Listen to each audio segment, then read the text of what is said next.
welcome back. Kvagram here, and welcome back to Testopia, Project Small Game. So, a few things have been going on since the last episode. Mostly because I started working on the next feature, but then didn't have an opportunity to record right away. And then I kinda forgot about recording. Yeah, so, right. In the last episode, we left off in, I think it was in this map, and we ended up with the wrong character in the story segment. So, yeah, we had the life segment character when he gone in here, something I had to work on, and that's something I found a solution for. So, yeah, we found a plugin that will let us just switch between parties. It's a rather simple system. We're still trying it out, but yeah. So right now I am in a switched party. So when going from the live segment to the story segment, it instead of just transporting the player, it actually switched the party. Which, sure, when you have only one character in both parties, it doesn't really matter. You can just switch out one character and just put another. But as the story is supposed to progress, yeah, we get members in the party, and then you can't do that. So that's why we have that plugin installed. However, the plugin does have some problems with my dev plugin. So in the previous episode, if you don't recall, I wrote a new plugin that will handle how that would just override how dev normally works in the game, and it doesn't really work well with yeah. Yeah, it doesn't really work well with this new plugin there. So when I die here now, yeah, I will spawn back in the bed. However, there are a couple of things to notice here. You see the dark hair? Yeah, I spawn in as the story character, and the live character is idle as the idle party right behind. That's an interesting bug. Yeah, so that's something I had to fix. So I'm going to end this recording here and go ahead and try to fix this by rewriting my plugin. So I will see you in a couple of seconds. And I'm back. So I think I have fixed all the problems now. The plugin has been rewritten to use the party manager instead of transferring the player. So let's try things out now. To continue the story. Oh, I should probably face. It doesn't really matter. Yes.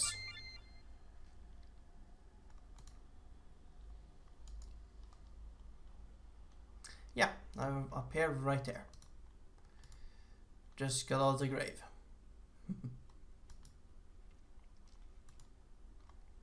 Right, so things seems to be working fine, and if we choose death again, let's try the grave. Oh, interesting. You can just that's an interesting bug.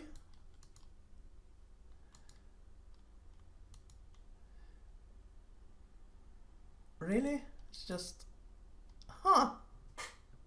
okay. That was interesting. Yeah, but what I meant was going here.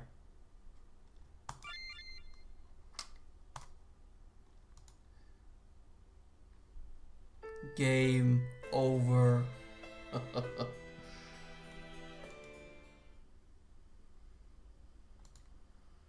There, it seems like a pretty smooth transition. So might change how the story character, I mean the life character just backs away slowly. I think it might be a little bit too drawn out.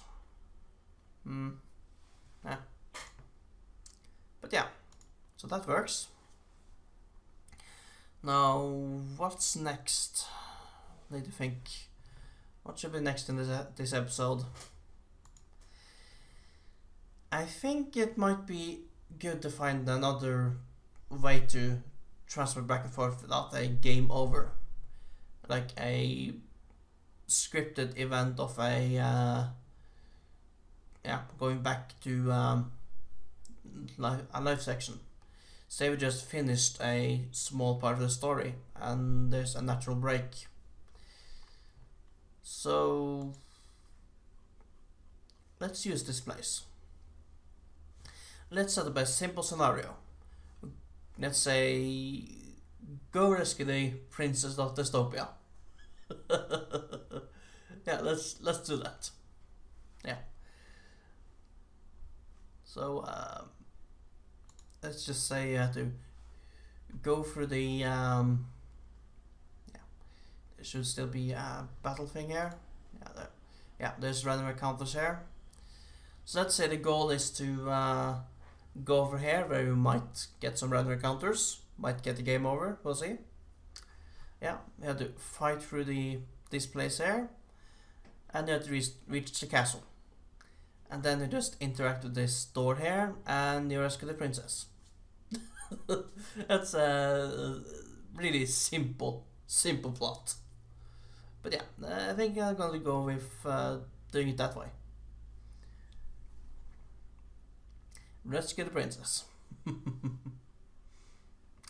Alright, I'm gonna see about that and then add in some natural break. And yeah, that's the goal. Okay, I'm gonna start working on that and I'll see you later. And I'm back. And once again, I'm sorry, but it's been a few days since the last recording because I am procrastinating. Yeah, anyways, the test quest has been completed and all the event testing, all the plugin tests and all that seems to be working fine. So yeah, let's run through the quest. Let's rescue the princess. So yeah, you know what? I'm just gonna mute myself, just play through this, and then just resume the webcam and all that after we've gone through the quest. So don't accidentally spoil anything by reacting. All right.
Yeah, so that's that. Hope you enjoyed that little quest. So I guess I should try to go over a few of the details. So first off, here is Princess Glipglop's little room. So as you noticed, yeah, when you continue the story, we ended up getting a bit of dialogue. That's handled by this event up here, which is an outrun event. So what this does is that it just sets a cell switch to A on, so that this event just disables itself after it's run, and then just displays the information. So it happens one time after you rescue the princess. So that's pretty basic. And this leads me into the new respawn system that I am implementing. So yeah, if you go back here, I have an event up here that uses the respawn switch and triggers on auto run. So the moment you are in there. And for this map, yeah, this does the same thing that I used to have in the book event in yeah, the life segment. So just make sure the player is located at the inside of the grave, and then just runs the animation. So I think that's a safer way to do it, so that you can more easily handle the way you return to the game. Yeah. So, what more to explain? Oh yeah, the thing with Quagram here, and you may notice the little irritation scene where the screen shook. Yeah, it's a basic event, but the thing is that I want to make this into some sort of Easter egg that I'm just gonna put in the Testopia here and there. So if you make some choices that piss Quagram off, things are gonna happen. Things are definitely going to happen. Such as up here, it's a nice little snowman. But when irritation level has reached level 1, it's replaced by a grave. It was on just a self-awareness thing. Yeah. Also, when it comes to the party switching, yeah, so let's just go for the event here first. So yeah, these are again just triggers. So yeah, just moves the player so the player is right here, and then activates event number 13, which is yeah, the great Mistress Hilda. Yeah. So she sends the chickens on you, the awesome drawn chickens, and then just closes the gate after the boss fight, which is in yeah, the second page here. Yeah, you get to open the dungeon here and rescue Princess Glipglop. And here the switch happens. So it's a simple system. Just fades out the screen so you don't see the certain switch, and switched over to party 1, which is the live segment, and sets the location of this of event number, party number 2, so that party number 2, next time we go back there, actually spawns in Princess Glipglop's house. So that's when we resume the game. And this is not the most intuitive way, but it's party ID number 2. It's I think that was X and Y coordinates. Don't quite recall the order right now. And then the map ID right there. So that's the way that's done. And that's basically the same way I do it here. So when you activate the book now, and it just switches to party 2. And then you just, depending what map you're on, you just handle how the game resumes on there. We just teleport you to a different map or something. Yeah. Yeah, so here's the creation, the setup script that sets up everything at the start of the game. And I just made sure that the starting locations are what I want them to be. Yeah. Yeah, and this last one is just to make sure that the game knows that the party I wish to use is part number 1 for this place. Yeah. But I think that's all there is to say, so thank you for watching, and I'll see you next time. Quagram out.